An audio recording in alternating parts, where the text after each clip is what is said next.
Hello दोस्तों, exploring education आपका स्वागत करता है डेली हिंदी न्यूज़पेपर के करंट अफेयर्स क्वेश्चन सीरीज में। आज की इस क्वेश्चन की शुरुआत करते हैं हम 11 सितंबर के क्वेश्चन से। और इस आपको पता है इस वीडियो में हम करंट अफेयर्स के साथ साथ उसका स्टैटिक पोर्शन भी देखते हैं।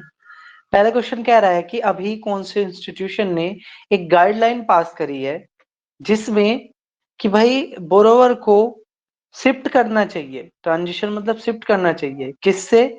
फ्लोटिंग इंटरेस्ट रेट से। फ्लोटिंग इंटरेस्ट रेट वो होती है जो मार्केट पे बेस होती है। मार्केट में कोई भी हलचल होगी तो इसमें भी चेंज आएगा। और फिक्स इंटरेस्ट रेट होती है जो पहले से तय होती है, उसमें कोई चेंजेस नहीं आता है। तो जैसे कि डॉलर और रुपीस का है, अगर डॉलर और रुपीस को हम मार्केट के भरोसे छोड़े कि मार्केट में डॉलर की कितनी डिमांड और कितनी सप्लाई होगी, अगर उसके आधार पर हम डॉलर और रुपीस की एक्सचेंज रेट तय करें तो फ्लोटिंग कहलाता है। और यदि हम पहले से फिक्स कर दे और फिर उसमें कोई बदलाव ना करे, वो कहलाता है आपका फिक्स इंटरेस्ट रेट या फिक्स वैल्यू।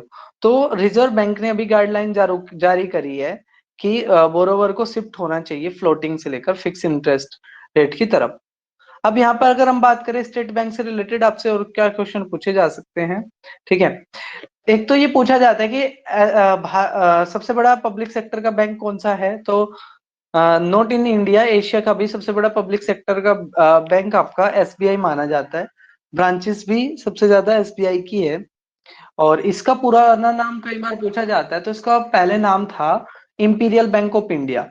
1921 में इंपीरियल बैंक ऑफ इंडिया बना था। और फिर 1955-56 में इंपीरियल बैंक ऑफ इंडिया का नाम बदलकर एसबीआई रख दिया गया। मुंबई में इसका हेडक्वार्टर है। और जो इंपीरियल बैंक का भी पुराना नाम पूछते हैं तो ब्रिटिशर ने क्या किया था, जहां पर उनकी शुरुआत में प्रेसिडेंसी थी, बॉम्बे में, कोलकाता में और मद्रास में, वहां पर तीनों जगह पर एक एक बैंक खोले थे जिनको प्रेसिडेंसी बैंक कहते थे। तो 1921 में प्रेसिडेंसी बैंक को मर्ज करके बनाया गया इंपीरियल बैंक ऑफ इंडिया। और फिर 1955 में इसको बना दिया गया आपका SBI, state bank of India. अगर हम नेक्स्ट क्वेश्चन की बात करें, नेक्स्ट ऑप्शन की बात करें, तो नेक्स्ट ऑप्शन कह रहा है आपका, ठीक है, reserve bank of India. Reserve bank of India के बारे में हमने कल भी देखा था कि हिल्टा यंग कमेटी की रिकमेंडेशन पर बना है।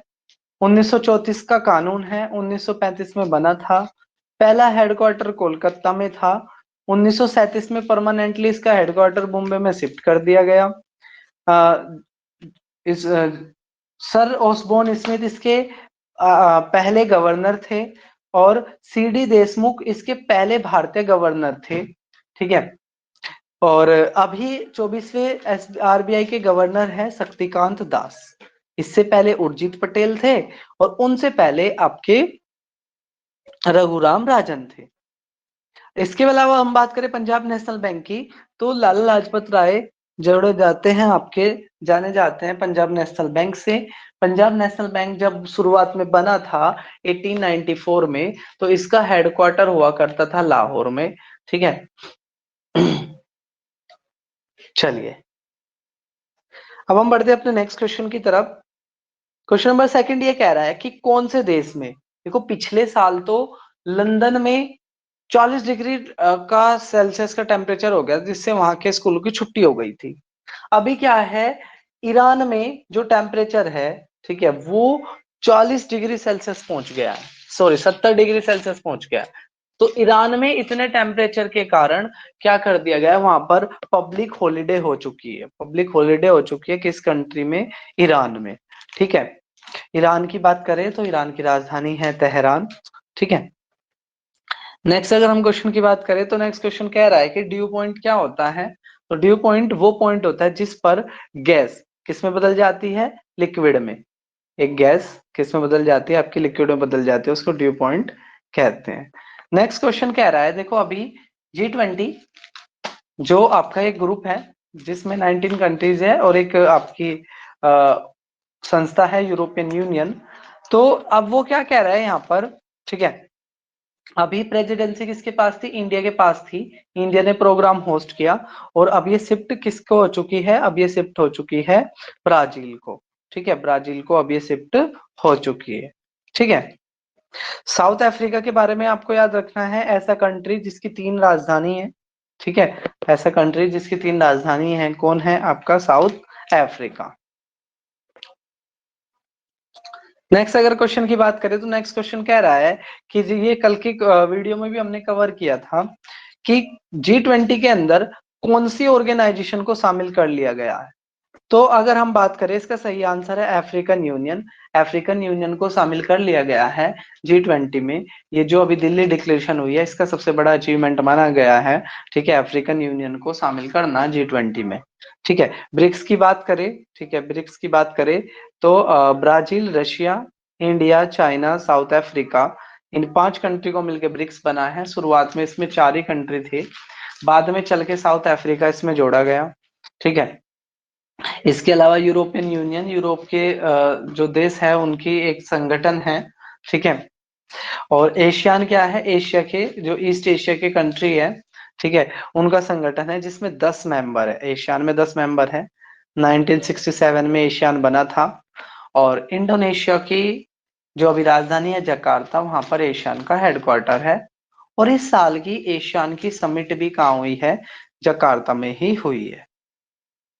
नेक्स्ट अगर हम क्वेश्चन की बात करें, उराली ट्राइब, बेसिकली बात क्या है यहाँ पे, एक ट्राइबल अभी, ठीक है, एक ट्राइबल ने अभी यहाँ पर गवर्नमेंट जॉब क्रैक करी है। ठीक है, एडमिनिस्ट्रेशन लेवल की गवर्नमेंट जॉब करी है, और वो उराली ट्राइब से बिलोंग करता है। ठीक है, और जो यहाँ पर उराली जो ट्राइब है वो केरला के इडुक्की डिस्ट्रिक्ट के आसपास देखने को मिलती है। ठीक है, यहीं पर एक पेरियार सेंचुरी है। तो ये पेरियार सेंचुरी में ही रहते हुए, ठीक है, इस व्यक्ति ने क्या करी है? गवर्नमेंट जॉब को क्रैक किया है। तो इसलिए वहां से मैंने उठाया, और ट्राइब के क्वेश्चन आते भी एग्जाम में आपके बहुत ज्यादा है। तो उराली ट्राइब किससे जुड़ी हुई है? उराली ट्राइब जुड़ी हुई है केरला के इडुक्की डिस्ट्रिक्ट से। आपको कमेंट बॉक्स में बताना है। ठीक है, कुकी ट्राइब किस राज्य से जुड़ी हुई है? ठीक है, कुकी ट्राइब किस राज्य से जुड़ी हुई है? नेक्स्ट कह रहा है, देखो अभी आपका चर्चाओं में ही है अफ्रीकन यूनियन, क्योंकि इसको शामिल कर लिया गया है G20 में। तो मेरा नेक्स्ट क्वेश्चन यही है कि चेयरपर्सन कौन है अफ्रीकन यूनियन के? तो अफ्रीकन यूनियन के चेयरपर्सन है अजाली ओस्मानी। ठीक है, अजाली ओस्मानी क्या है? चेयरपर्सन है अफ्रीकन यूनियन के। बाकी बात करें Justin Trudeau, Justin Trudeau Canada के पीएम है। फ्यूमो कसीदा, ये भी आए हुए थे G20 में, ये पीएम है जापान के। और सैग्रे लेवरो, सैग्रे लेवरो आपके ना क्या है? फाइनेंस मिनिस्टर है किसके? रशिया के। तो रशिया ने क्या किया था? रशिया के प्रेसिडेंट यहाँ पर नहीं आए थे, उन्होंने किसको भेजा था? सैग्रे लेवरो को भेजा था। नेक्स्ट अगर हम क्वेश्चन की बात करें तो नेक्स्ट क्वेश्चन कह रहा है, अभी न्याय संहिता 2023 को प्रपोज किया गया है, जिसमें ये कहा गया है, ठीक है, जिसका सेक्शन 69 ये कहता है, न्याय संहिता 2023 का सेक्शन 69 ये कहता है कि अगर अगर किसी लड़की के साथ सेक्सुअल इंटरकोर्स किया गया, ठीक है, उसको ये आश्वासन देके कि वो उससे शादी कर लेगा। ठीक है, तो और अगर फिर लड़का इस बात से मुकर जाता है तो उसको किस में शामिल किया जाएगा? एक ऑफेंस में शामिल किया जाएगा। ठीक है, यानी कि सेक्सुअल इंटरकोर्स करना किसके किस प्रॉमिस को लेते हुए, कि भाई शादी के प्रॉमिस को लेते हुए क्या है? क्राइम है। नेक्स्ट क्वेश्चन है कि किस खिलाड़ी ने सचिन तेंदुलकर का रिकॉर्ड को ब्रेक कर दिया है? ठीक है, एज अ ओपनर सबसे ज्यादा शतक लगाने को लेकर। ठीक है, एज अ ओपनर सबसे ज्यादा शतक लगाने को लेकर, तो ऑस्ट्रेलिया के खिलाड़ी डेविड वार्नर ने ऐसा कर दिया है। ठीक है, ऑस्ट्रेलिया के खिलाड़ी डेविड वार्नर ने ऐसा कर दिया है। नेक्स्ट है, एक तो आपसे पूछ सकते हैं SAFF कौन से स्पोर्ट्स का टूर्नामेंट होता है? तो फुटबॉल का होता है। ठीक है, और इसकी चैंपियनशिप में अभी क्या किया गया है? भारत ने, ठीक है, भारत ने भूटान को हरा दिया है। ठीक है, भूटान के ही भूटान में ही मैच हो रहे थे। ठीक है, और वहां पर, ठीक है, क्या किया है? भारत ने हरा दिया है किसको? भूटान को। चलो, नेक्स्ट क्वेश्चन कह रहा है कि किसने पहला बास्केटबॉल वर्ल्ड कप जीत लिया है?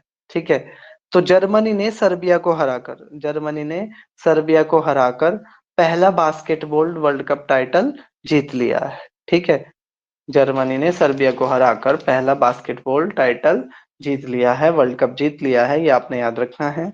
ये थे हमारे 11 सितंबर के क्वेश्चंस। फिर हम मिलेंगे एक नई वीडियो में, तब तक के लिए टेक केयर। जय हिंद, जय भारत।